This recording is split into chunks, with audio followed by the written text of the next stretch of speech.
Welcome back to Hannity. As we have been playing for you from the start of the show, on the bottom of the screen, President Obama's never-ending speech from earlier today. It's still going on, but one of the most absurd moments in his long-winded address came when he called the scandal swirling around his administration phony. Oh, really? Let's watch. With this endless parade of distractions and political posturing and phony scandals, Washington's taken its eye off the ball. And I'm here to say this needs to stop.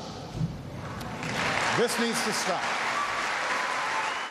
So I wonder how the members of the victims and the families feel about the Benghazi terror attack. Do they feel good about calling that scandal phony? Here to react to that much more is Kentucky Senator Rand Paul. So spying on Tea Party members and targeting them with the IRS, spying on Americans and Benghazi, it's all phony. It's all a distraction, Senator. You agree with that?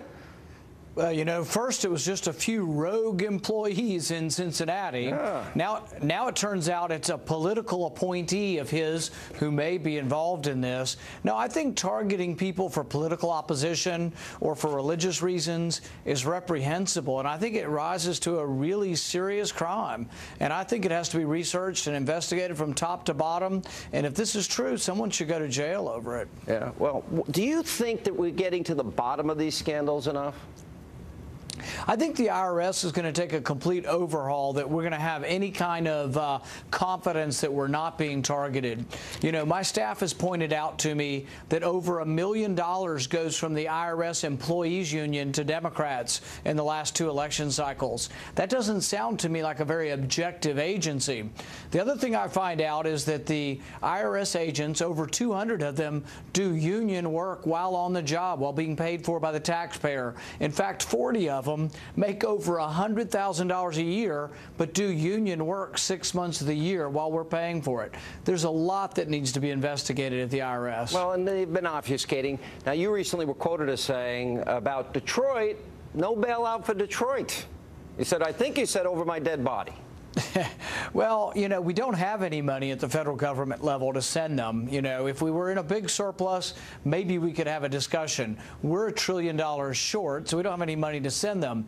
But I have said that the silver lining for Detroit and for Michigan is that you can come about through bankruptcy, maybe recovery. Individuals through bankruptcy get a second chance. So bankruptcy gives you a second chance to write contracts where government officials will be paid maybe the same as private officials, private employees, and not twice as much, where their pensions will be equivalent to private employees, and where their health benefits will be equivalent, not twice as good as the private sector. Then maybe they have a chance to recover. You know, Senator Mike Lee was on the program last night, and I think he's got a pretty interesting point, and that is that this is the moment, the final moment we really have to stop Obamacare. Have you signed on to his plan that you will not fund Obamacare? Absolutely. I think that funding Obamacare is a huge mistake. I think what's going to come out of Obamacare is worse than anybody can imagine. I think it will lead to bankruptcy in the states that are fully embracing it. I think it will lead to less people having an insurance as they find out the insurance is so much more expensive than their current plan. Not only will they not have to be able to choose the same doctor they had, they may not be able to afford the insurance. The other thing that's going to happen is maybe your employer says, for me to negotiate contracts, it's cheaper for me to pay the penalty, which the penalty is pretty cheap compared to insurance. A lot of people who have insurance currently may lose their insurance. So I think it's a disaster. Even its authors are saying it may not work. So I think we should delay the whole thing. I'm for a permanent delay of the whole thing. Do you think it's possible? Do you think the House will go along with this? Are you dealing with the House members? They have the votes to do it. They have the power of the purse. You know, the House has voted several times to repeal Obamacare. We've voted in the Senate, but we can't win.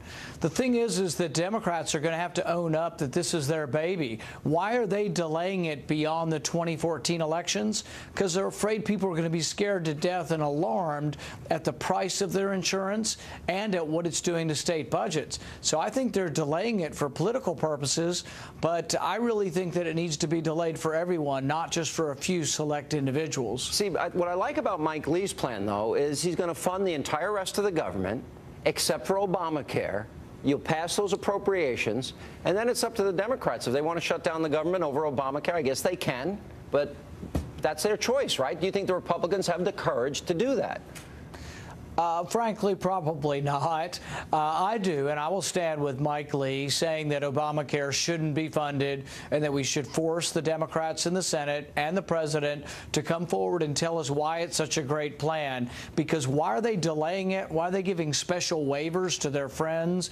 Why have some corporations gotten waivers and other corporations not? Why are some businesses going to get exemptions and then some individuals not? I think they really need, if they're going to cherry pick and select out for some, they need to re-explain this to the American people. All right, the Center for American Progress heard from Senator Menendez.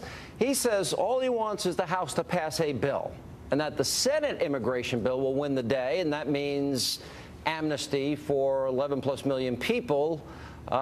Is that a strategy that they have adopted, do you think? Because I feel he may be revealing something here. You know, I'm concerned about what could happen in conference committee. I am for immigration reform, though, and I think if the Speaker of the House holds true and says we're going to have a Republican bill come out of the House and that's all we're going to vote on and we're going to use our leverage to get good immigration reform, I'm hoping it can be something I can support. But I am very concerned about an open-ended process in a conference committee. So we'll see where it goes. But if we have strong leadership in the House, we should be able to ensure that no bad immigration bill gets passed. All right. Good to see you, Senator. Appreciate you being with us. Coming up next, thank you, Sean. We continue, as you can see, to monitor the never-ending speech of President Obama. Same platitudes, bumper stickers, slogans. I'm going to ask former Obama advisor Austin Goolsbee to explain why it took his old boss more than an hour to lay out his economic record. And don't forget, by the way, we always want to hear from you. Log on our special companion site, HannityLive.foxnews.com. You follow the live show, share your thoughts. Just go to Hannity Live.